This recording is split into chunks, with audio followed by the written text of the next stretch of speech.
Fala aí, rapaziada do nosso canal RB Futebol, trazendo mais um vídeo aqui no nosso canal.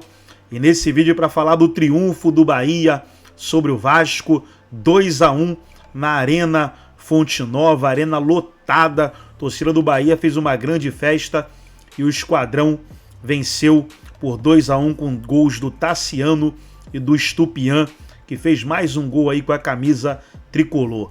Com esse triunfo, o Bahia tá na liderança junto com o Flamengo, pessoal. Isso mesmo, na liderança, os mesmos 24 pontos do Flamengo. Perde no saldo de gols. Flamengo tem 9 e o Bahia tem 7. Próximo jogo do Bahia será contra o São Paulo no domingo no Morumbis. Antes de soltar o vídeo aí trazendo o pós-jogo, quero convidar você que ainda não é inscrito no nosso canal, se inscreva, ativa o sininho das notificações para você não perder nada. Tudo do Bahia, tudo do Esquadrão, tudo dos grandes clubes do futebol nordestino, você encontra aqui no nosso canal RB Futebol. Então vamos aí para o vídeo e daqui a pouco nós estaremos de volta. Realmente se empolgar ou ainda é cedo? Não, tem motivos para se empolgar. É claro que o campeonato do Bahia é um campeonato de disputa de competições internacionais. O Rogério Ceni deixou isso claro, inclusive, no início da temporada.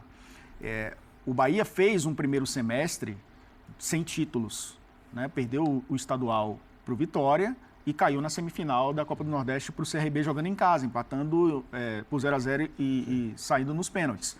E começa o Campeonato Brasileiro e a Copa do Brasil, não esqueçamos, né? O Bahia também está entre os 16. Começa o Campeonato Brasileiro com enfrentamentos que muitas vezes você coloca no papel, na conta ali, e diz, opa, aqui eu posso perder pontos no caminho. Venceu o Botafogo jogando fora de casa. É um time que tem 100% de aproveitamento jogando em casa. Perdeu, mas foi bem contra o Flamengo também. Perdeu na estreia contra o Internacional quando o Inter jogava no Beira-Rio ainda. E saiu na frente, né? Acabou tomando a virada. É um time que fez gols em todos os jogos do Campeonato Brasileiro e que vai administrando bem essa pontuação, principalmente jogando em casa. É lógico que se a gente for olhar para os últimos jogos, e o Rogério Ceni tinha poupado, ele jogou 45 minutos o Everton Ribeiro e 45 minutos o Cauli no jogo contra o Cruzeiro. Né? Ele fez essa gestão de minutos. Hoje, contra o Vasco, colocou a equipe completa. E no segundo tempo, o Bahia teve uma queda de rendimento que é natural de qualquer equipe que jogue nessa intensidade que jogou. O primeiro tempo do Bahia foi muito bom, muito bom.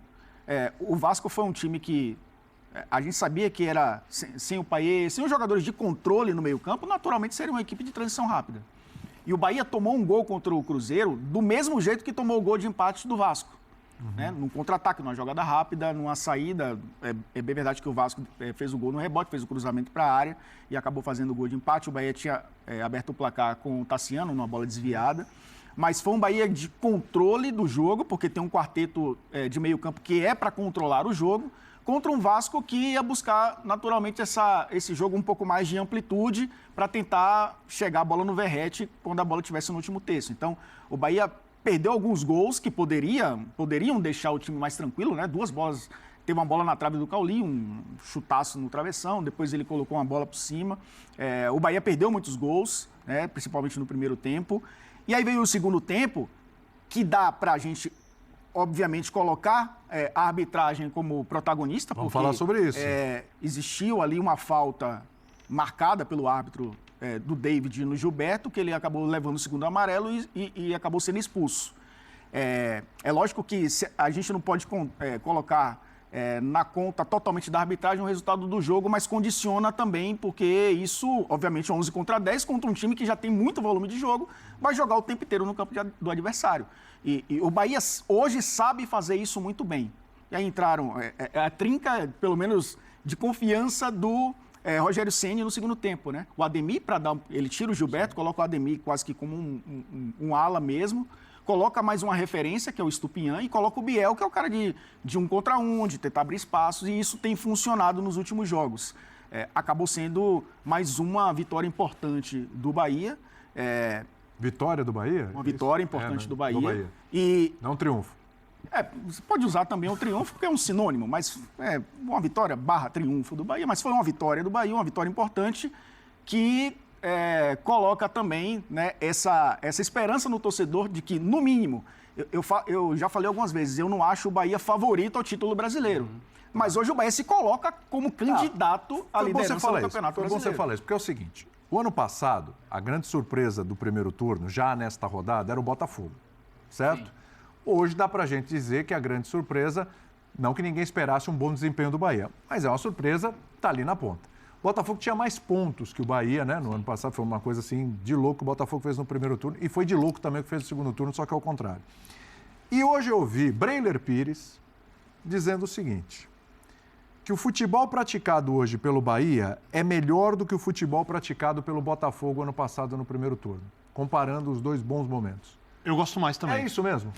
Eu gosto mais também. Eu acho que ele domina mais os adversários, né? São resultados menos dependentes de defesa e contra-ataque. Cede menos chances, cria mais. Você quer um exemplo, assim?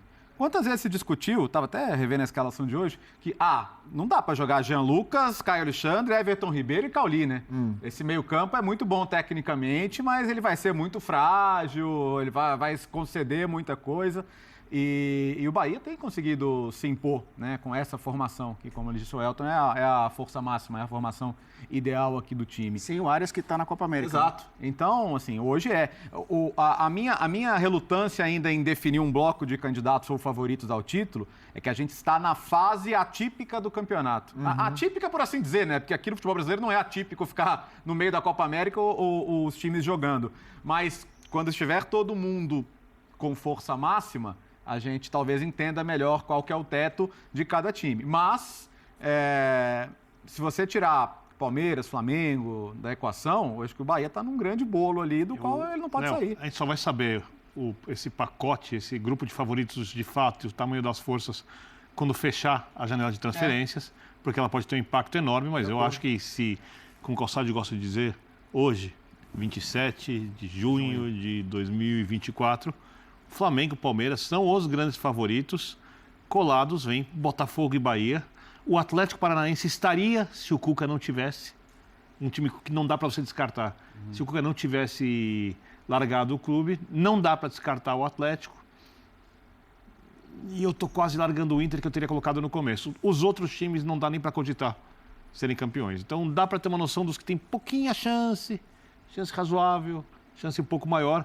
Nesse momento, pré-janela de transferências. Essa janela de transferências pode mudar completamente o cenário. Por exemplo, o Cruzeiro que está ali com 20 pontos, fez a janela mais chamativa até agora. Né? Então é um time que tá batendo alto ali com o que tem. Na janela pode entrar na briga. Já botou uma pressão nos que chegaram. Porque... Sim. É verdade, já chega com a responsabilidade de manter esse nível. As coisas mais difíceis do mundo é querer imaginar... Na próxima rodada, a gente vira 1/3 do campeonato. Isso. 3 rodadas, não sabe o que vai passa acontecer.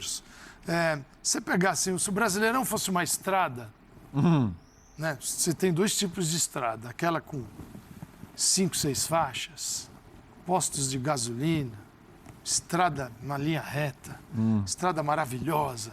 Então, você consegue imaginar que horário você vai chegar. Só que o Brasileirão é uma estrada que é cheia de buraco, caiu a ponte, o posto de gasolina não está funcionando. É igual as estradas que o Geode está enfrentando lá na neve. Tem uma barreira, tem ali estão assaltando na estrada também. Seu carro corre o risco de enguiçar também. De enguiçar. E algumas latas velhas. Então, cara, você fala assim, me diga quem que vai chegar, em que horário. Você fala assim, esse é o Brasileirão. Você olha o campo, cara, Fonte Nova e o Castelão... Completamente. Não merecem, sim, os times que jogam, falando no caso do Brasileirão Série A, do Fortaleza e do Bahia, poxa, eles mereciam coisa melhor. Melhor, sim. É um horror. O próprio Voivoda já reclamou várias vezes. É um horror. Também. Castelão, cara, se a área, aquele termo que a gente fala no futebol, que é o funil, né? Que são as 2 traves, você vai puxando assim, um funil, que é de onde sai a maioria dos gols. Sim. Realmente, o gramado tem a marca. Sim, ele está ali, ele é pobre, ele não tem grama, ele não tem cor, ele é cheio de buraco. Então, assim, isso é o campeonato. Ainda o Fortaleza tem que jogar nesse campo. Figura, e todas as viagens do Fortaleza são viagens continentais. Para jogar. Sim. Todas. É mais difícil o campeonato do Fortaleza, do Bahia. Só para não perder aqui também de vista, tem vários jogos aqui ainda para falar, Mas o Vasco. O Vasco, depois que saiu seu treinador, o Pacheco, o Vasco consegue uma goleada para cima do São Paulo, super inesperada. E o Vasco hoje foi competitivo contra o Bahia. Eu me colocando na posição do vascaíno, temos vários companheiros nessa condição, né? Eu vou ver o copo meio cheio hoje, porque de fato competiu, ficou no jogo. A expulsão do David, o segundo cartão amarelo é totalmente fora de lugar para mim, porque foi uma falta de jogo, uma falta que existiu, mas não houve qualquer, nem maldade, nem má intenção, é um movimento de disputa ali. Várias disputas acontecem de sobrar uma mão na cara, isso aí não é nem imprudência, é um movimento normal do corpo ali. Então não consigo ver a lógica dessa expulsão. Acho que a arbitragem tem que trabalhar em conjunto nessas jogadas.